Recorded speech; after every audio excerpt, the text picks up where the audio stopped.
I found the note taped to my computer screen when I got home from 6 months in Kazakhstan. Found my soulmate. Don't look for me. Your money's in good hands. Below it was a photo of our empty safe, the $95,000 emergency fund I'd saved over 15 years. Gone. I read it twice, crumpled it up, and smiled. She had no idea what she'd just walked into. My name is Garrett Mitchell. I'm 48 years old, and I've spent the last 20 years working construction projects in some of the most remote places on Earth. My wife of 16 years just made the biggest mistake of her life. I'm a project manager for Titan Global Construction, specializing in industrial facilities in developing countries. 6 months in Kazakhstan building a processing plant, 8 months in Nigeria on an oil refinery, 4 months in Mongolia on a mining complex. The work is brutal, the conditions are harsh, but the money is exceptional. Most guys can't handle being away from home for months at a time, but I'd built a good life around it. Or so I thought. When I married Rachel 16 years ago, she understood the deal. I'd be gone for extended periods. But when I came home, we'd live better than 95% of people in our town. We bought a beautiful house in Flagstaff, Arizona, with cash, traveled to Europe when I had breaks between contracts. Built a life that most couples our age could only dream about. The warning signs had been building for the past 2 years, but I'd been too focused on work to notice. Phone calls that got shorter and less frequent. Rachel always being busy when I tried to video chat. Excuses about why she couldn't meet me at the airport when I came home. Last Christmas, I'd surprised her by coming home a week early from a project in Algeria, found another man's jacket in our closet. She claimed it belonged to her brother, who'd been staying with her after his divorce. I never met this brother, never saw any photos of him, but I chose to believe her. 6 months ago, before leaving for Kazakhstan, I'd noticed changes in our bank statements, large withdrawals labeled as home improvements and medical expenses. When I asked about them, Rachel got defensive, said I didn't trust her to manage money while I was gone, said the stress of me questioning her every decision was affecting her health. I backed down. After 16 years of marriage, I trusted my wife. That was my first mistake. The Kazakhstan project was supposed to take 8 months, but we finished ahead of schedule. I caught an earlier flight home, eager to surprise Rachel and maybe salvage what felt like a marriage that was slipping away from me. Our house was dark when I pulled into the driveway at 11 p.m. on a Tuesday. Rachel's car wasn't there, but that wasn't unusual. She often went out with friends when I was away. I figured she'd be home soon. Inside, something felt wrong immediately. The house was too clean, too empty. Personal photos were missing from the mantel. Rachel's favorite books were gone from the shelves. It looked like someone had carefully removed all traces of themselves from the space. That's when I found the note on my computer. Garrett, I found my soulmate. His name is Derek, and he makes me feel alive in ways you never could. I'm starting a new life, and I deserve to be happy. Don't look for me. Your money's in good hands. We've earned it. Rachel, I walked to our bedroom and opened the safe. Empty.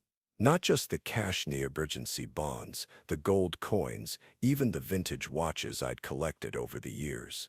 Everything liquid and portable, gone. I sat on our bed. My bed now, I guess, and called my brother Jake, who lived in Phoenix. Garrett, you're back early. How was Kazakhstan? Jake, Rachel's gone. Cleaned out the safe and left with some guy. Silence on the line. Jesus. How much did she take? Cash and valuables. Probably $120,000. Maybe more. What are you going to do? I looked around our bedroom, noting which of Rachel's clothes were missing, which jewelry was gone. She'd been methodical, taking what she could carry, but leaving enough behind to not make it obvious. I'm going to make some calls. Can I ask you a favor? Don't tell anyone I'm back yet. As far as anyone knows, I'm still in Kazakhstan for another month. Why? Because I need to understand what I'm dealing with before I react. After hanging up with Jake, I made 3 more calls. First to my accountant, David Chen, who'd handled my finances for the past decade. Second to a private investigator named Sam Torres, who'd done work for Titan when we had employee issues overseas. Third to my lawyer, Patricia Williams, who'd handled the contract negotiations when Rachel and I bought our house. All 3 agreed to meet me the next day. All 3 understood that discretion was essential. That night, I went through our house methodically, documenting what was missing and what remained. Rachel had been smart. She'd taken valuable portable items, but left furniture and appliances that would be hard to move quickly. She'd also left behind anything that was clearly mine: tools, work equipment, anything that screamed masculine. But she'd made some interesting choices. She'd taken her grandmother's jewelry, but left the expensive necklace I'd bought her for our anniversary. She'd taken photos of herself, but left our wedding album. She'd taken her favorite books, but left the ones we'd bought together. It painted a picture of someone who'd already emotionally divorced herself from our marriage long before she physically left. I found something else interesting in her desk drawer: my business card for a real estate agent in Sedona. On the back, handwritten, "Call when ready to list. Quick sale possible." She'd been planning to sell our house without telling me. The next morning, I met with David Chen first. He'd been reviewing our accounts since my call the night before. "Garrett, it's worse than you think," he said, sliding documents across his desk. "The $95,000 from your safe was just the beginning. She's been systematically draining accounts for the past 8 months." He showed me bank statements I'd never seen. Rachel had opened credit cards in my name while I was overseas, using my excellent credit score to secure high limits. She'd maxed them out with cash advances, totaling another $47,000. How is that possible? I never signed for these cards. She had power of attorney. Remember, you set it up 3 years ago so she could handle banking while you were overseas. I remembered. It had seemed practical at the time. There's more, David continued. She took out a home equity line of credit against your house. $150,000, secured by the property. The money was transferred to an account I can't trace. My hands clenched involuntarily. So she stole my cash, ran up debt in my name, and borrowed against my house. Yes. And there's something else you need to see. He showed me insurance documents. Rachel had changed the beneficiary on my life insurance policy from her to someone named Derek Morrison. The same Derek mentioned in her note. When did she make this change? 4 months ago, while you were in Kazakhstan. I stared at the documents. This wasn't impulsive. This was calculated, systematic extraction of everything I'd built over 2 decades of hard work. My meeting with Sam Torres, the private investigator, was even more revealing. I ran a preliminary background check on Derek Morrison, Sam said. Interesting guy. He slid a folder across the table. Inside were photos of a man about my age, maybe a little younger, with the kind of polished look that comes from never working with your hands. He's been married 3 times. Each marriage ended with the wife leaving her previous husband and taking significant assets. Each marriage lasted between 18 months and 2 years before Derek moved on to the next target. Target. That's exactly what they are. Derek has a pattern. He meets married women whose husbands travel frequently for work. Military wives, oil workers' wives, consulting wives, women who are lonely and have access to significant assets. Sam showed me newspaper articles and court records. 3 previous wives, all left financially devastated after Derek disappeared with whatever money they'd taken from their first marriages. Where is he now? That's the interesting part. Based on social media activity and credit card usage, Derek and Rachel are currently in Costa Rica. They've been there for 2 weeks, living in a resort that costs $500 per night.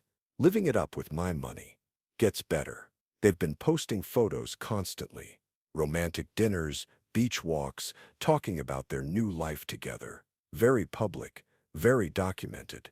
Sam pulled out his phone and showed me Instagram posts. Rachel, looking happy and relaxed, with a man I'd never seen before. The photos were tagged with locations, times, even the restaurants where they were eating. They're not hiding, I observed. Why would they? As far as they know, you're still in Kazakhstan for another month. They think they have time to disappear properly before you even know they're gone. That afternoon, I met with Patricia Williams, my lawyer. She'd spent the morning reviewing the power of attorney documents and the fraudulent financial activities David had uncovered. Garrett, the good news is that most of what Rachel did was illegal. The bad news is that proving it will take time and recovering the money will be complicated. What are my options? Criminally, she's committed fraud, identity theft, and grand larceny. The power of attorney allowed her to handle your banking, but not to steal from you or open credit in your name without authorization. Patricia spread documents across her conference table. Civilly, we can file for emergency injunctions to freeze any accounts we can identify, void the unauthorized debts, and place liens on any property they might try to purchase. What about the house? The home equity loan is more complicated. She had legal authority to secure it, but if we can prove it was part of a systematic plan to defraud you, we can challenge it. I thought about the real estate agent's card in Rachel's desk. She was planning to sell our house. I found a realtor's card in her desk. Patricia made notes. That helps establish intent. If she was planning to liquidate marital assets without your knowledge while maintaining the facade of a marriage, that supports fraud charges. What's our first move? File a police report immediately. Then emergency motions to freeze assets and void unauthorized transactions. We need to act fast before they spend everything. That evening, I sat in my empty house and made a decision. Instead of rushing to file charges and alert Rachel that I was onto her scheme, I was going to let her believe she'd gotten away with it a little longer. I called Sam Torres. I want full surveillance on their activities in Costa Rica. Document everything they do, everywhere they go, everything they spend. I want a complete record of how they're living on stolen money. What's your timeline? They think I'm in Kazakhstan for another month. Let them think that. Let them get comfortable, spend more money, maybe even get sloppy. Sam understood immediately. Build the case while they build the evidence against themselves. Exactly. For the next 3 weeks, I stayed in Arizona but maintained the fiction that I was still overseas. I had Jake pick up my mail and told neighbors I was extending my contract. Meanwhile, Sam's contacts in Costa Rica documented every move Rachel and Derek made. They were living like millionaires. 5-star restaurants every night, shopping sprees at expensive boutiques, a luxury car rental, deep-sea fishing excursions, spa treatments. Everything meticulously documented with receipts and photos. More importantly, they were talking. Sam had contacts at several of the restaurants where they ate regularly, and Derek was apparently a boastful drunk. He'd told at least 3 different servers about the construction worker husband who'd never know what hit him and how there's more where this came from. Rachel wasn't innocent either. She'd been overheard talking about how Garrett was too stupid to hide his money properly, and how he'll come home to nothing and there won't be anything he can do about it. 2 weeks into their Costa Rica vacation, something interesting happened. Derek started talking about their next destination. According to Sam's surveillance, they were planning to move to the Cayman Islands, where Derek apparently had connections who could help them make the money disappear permanently. That's when I knew I had to act. I called Patricia Williams and told her it was time to spring the trap. File everything. Police reports, emergency injunctions, fraud charges, the works. And Patricia, I want to be the one to tell Rachel she's caught. How? I'm going to Costa Rica. Patricia tried to talk me out of it, but I'd made up my mind. I wanted to see Rachel's face when she realized her perfect plan had fallen apart. 2 days later, I was on a plane to San Jose. Sam met me at the airport with a local contact, a private investigator named Carlos, who'd been monitoring Rachel and Derek's activities. They're staying at the Presidente Intercontinental, Carlos informed me as we drove from the airport. Same suite for the past 3 weeks. They've established a routine breakfast at the hotel, shopping or beach time during the day, dinner at expensive restaurants in the evening. Where are they right now? Beach club at the hotel. They've been there for 2 hours, drinking and talking about their permanent move to the Caymans. Perfect. We drove to the hotel, and I checked into a room 3 floors above theirs. From my balcony, I could see the beach club where Rachel was lounging by the pool with Derek, both of them clearly several drinks into their afternoon. I called Patricia Williams to confirm that all our legal actions had been filed that morning in Arizona. Everything's in motion, Garrett. Police have been notified, the banks have been contacted, and emergency freezing orders have been issued for every account we could identify. What about their ability to leave Costa Rica? I've contacted the U.S. Embassy about potential fraud charges. They'll be flagged if they try to fly to a non-extradition country. That evening, I waited at the hotel bar where Rachel and Derek always had drinks before dinner. I'd been there for an hour when they walked in, both tanned and relaxed, laughing about something Derek had said. Rachel saw me first. The expression on her face went through several stages: confusion, recognition, shock, and finally fear. "Garrett," she whispered, "what are you doing here?" Derek turned to look at me, and I could see him mentally connecting the dots. This was the husband, the one who was supposed to be safely overseas for another week. "Hello, Rachel," I said calmly. "Enjoying your vacation?" She tried to compose herself, switching to the charming smile I'd fallen in love with 16 years ago. "I can explain everything. It's not what you think." "Really? Because I think you stole $95,000 in cash, ran up $47,000 in credit card debt in my name, took out a $150,000 home equity loan, and ran off to Costa Rica with your boyfriend to live like royalty on money you stole from me." Derek stepped forward, trying to look intimidating. "Look, buddy, Rachel told me you two were already divorced." I had no idea. "Save it," I interrupted. "I know exactly who you are, Derek. I know about your 3 previous wives, all of whom you convinced to steal from their husbands before you disappeared with the money." His face went pale. "I also know you've been bragging to half the staff at this hotel about how stupid I am and how there's more money where this came from." I pulled out my phone and played a recording Sam had obtained of Derek at the hotel bar 2 nights earlier, talking to a bartender about the construction worker who'll never see his money again. Rachel sank into a chair, finally understanding that their perfect plan had unraveled. "Garrett, please. We can work this out. I'll give you back everything. It was a mistake." "You're right, Rachel. It was a mistake. Your mistake." I signaled to Carlos, who'd been waiting at a table across the bar. He approached with 2 other men, Rachel Morrison and Derek Morrison. Rachel corrected him automatically. "It's Rachel Mitchell. Actually," I said. "According to Costa Rican immigration records, you entered this country as Rachel Morrison. Interesting choice, considering we're still legally married." Carlos handed them official documents. "You're both being detained pending extradition hearings. The United States government has filed fraud and theft charges against both of you." Derek tried to run. Got maybe 10 feet before hotel security, who'd been briefed by Carlos, stopped him. As they were led away, Rachel looked back at me. "I loved you once," she said, as if that might change something. "I loved you too," I replied. "That's why this hurts so much." The extradition process took 6 weeks. During that time, Rachel and Derek were held in a Costa Rican jail while U.S. authorities sorted through the evidence. I flew back to Arizona and began the process of rebuilding my financial life. Patricia Williams had been busy. The fraudulent credit cards were voided. The home equity loan was challenged and ultimately dismissed when we proved it was part of a systematic fraud scheme.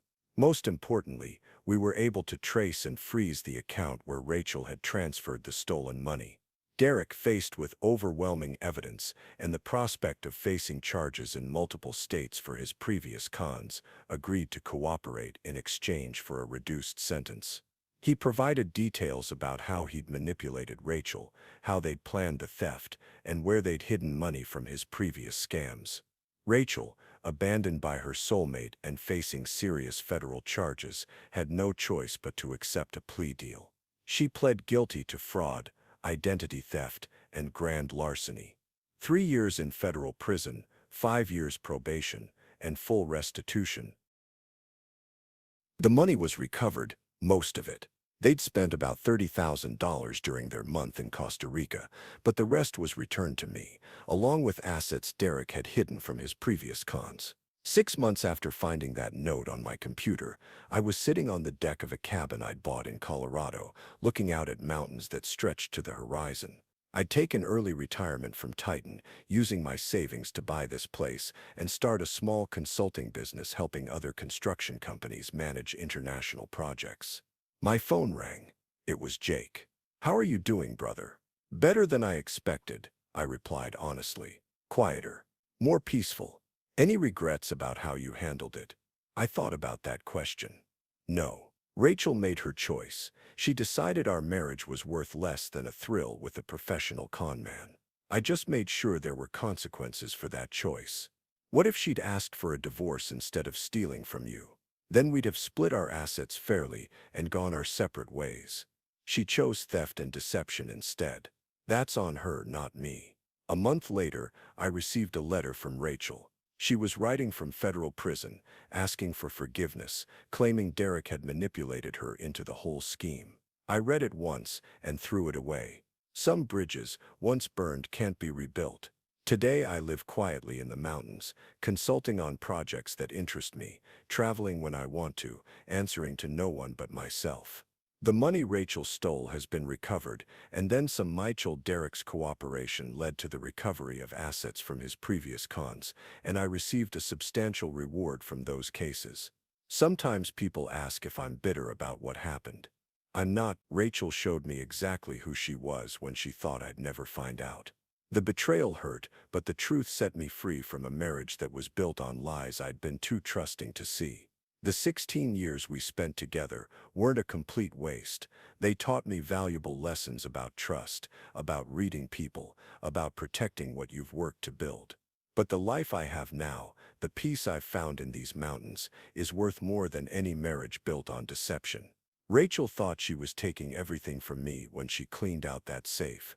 Instead, she gave me the greatest gift possible. The truth about who she really was, and the freedom to build a life with someone worthy of it. Or maybe just the freedom to be alone and finally truly content.